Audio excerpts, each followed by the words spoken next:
आखिर जिसका डर था वही हुआ। रूस और यूक्रेन के बीच छिड़ी जंग का खामियाजा एक भारतीय स्टूडेंट को भी उठाना पड़ा है। खार्किव में पढ़ाई कर रहे 21 साल के एक भारतीय स्टूडेंट की मौत हो गई है। जिस छात्र की मौत हुई है उसका नाम नवीन बताया जा रहा है और वो कर्नाटक का चलागिरी का रहने वाला है। नवीन की मौत की पुष्टि खुद भारतीय विदेश मंत्रालय ने की है। भारत सरकार ऑपरेशन गंगा चलाकर यूक्रेन में भारतीयों को निकालने के लिए ये बड़ा ऑपरेशन चला रही है। हजारों की संख्या में अब भी भारतीय यूक्रेन में फंसे हुए हैं।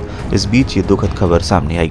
भारतीय छात्र की मौत के बाद रूस और यूक्रेन के राजदूत को तलब किया है। भारतीय विदेश मंत्रालय के प्रवक्ता अरिंदम बागची ने कहा, गहरे दुख के साथ हम पुष्टि करते हैं कि आज सुबह खार्किव में गोलीबारी में एक भारतीय छात्र की जान चली गई। मंत्रालय उनके परिवार के संपर्क में है। हम परिवार के प्रति अपनी गहरी संवेदना व्यक्त करते हैं। विदेश मंत्रालय ने एक बार फिर स्टूडेंट से खार्किव और कीव से निकलने की अपील की है। भारतीय स्टूडेंट नवीन की मौत के बाद विदेश मंत्रालय गंभीर हो गया है। विदेश मंत्रालय ने कहा कि खार्किव में बिगड़ते हालात गंभीर चिंता का विषय हैं। हमारी सर्वोच्च प्राथमिकता खार्किव में मौजूद भारतीय नागरिकों की सुरक्षा है। हमने पहले ही रूसी और यूक्रेनी दूतावासों के साथ मिलकर भारतीय स्टूडेंट्स को बाहर निकालने के लिए जरूरी कदम उठाए हैं। सीसीटीवी तस्वीरों में अटैक की तस्वीरें कैद हुई हैं। रूस और यूक्रेन के बीच छिड़ी जंग का सीधा असर भारत पर भी दिखने लगा है। नवीन के दोस्तों का कहना है ये घटना तब हुई जब वो ट्रेन पकड़ने के लिए रेलवे स्टेशन जा रहा था ताकि वो पश्चिमी सीमा पर पहुंच सके। अब तक इस बात की पुष्टि नहीं हुई है कि किसकी ओर से किए गए हमले में नवीन की मौत हुई।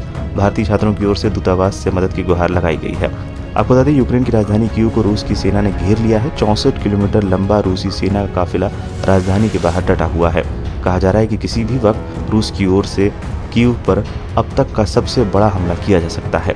ऐसे में कीव को छोड़ना ही लोगों के लिए बेहतर माना जा रहा है। उधर ऑपरेशन गंगा चलाकर यूक्रेन में फंसे भारतीयों को एयरलिफ्ट करने का मिशन लगातार जारी है। पीएम नरेंद्र मोदी की ओर से आज वायुसेना को भी ऑपरेशन गंगा में शामिल होने का आदेश दिया गया है। इंडियन एयरफोर्स के C-17 ग्लोब मास्टर विमान यूक्रेन में फंसे भारतीयों की निकासी के लिए काम में लगेंगे।